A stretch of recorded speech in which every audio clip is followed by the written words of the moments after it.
Nagbigay na ng pahayag ang especially for you searchy winner na si Oliver hinggil sa mga intiligang kinasasangkutan ng kumalat nilang larawan ni Kim Chiu. May mga kumalat kasi na litrato ni Kim at Oliver na magkasama. May larawan din silang makikita kung saan kinunan sa loob ng dressing room ng It's Showtime. May mga netizens na naghinala na tila natitipuhan umano ni Oliver si Kim Chiu na katulad niya ay nagmula rin sa Cebu. Pasimpleng naglabas ng pahayag si Oliver upang linawin ang totoong kwento sa likod ng mga larawan nila Kim Chiu na ibinahagi niya sa kanyang social media account. Sa isang Facebook post ni Oliver, nilahad niya sa caption na nahihiya siya kay Kim Chiu. Dahil dito, marami ang naghinalang nag-request lamang si Oliver ng picture kay Kim, katulad na lamang ng iba pang mga fans na nakikipag-picture sa kanilang mga idol.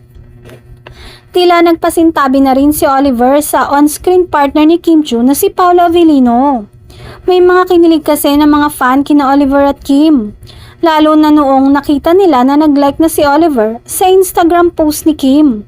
At syempre, nag-follow na rin si Oliver sa Instagram ni Kim, habang medyo slight deadma pa si Kim at hindi pa nag-follow sa gwapong abogado.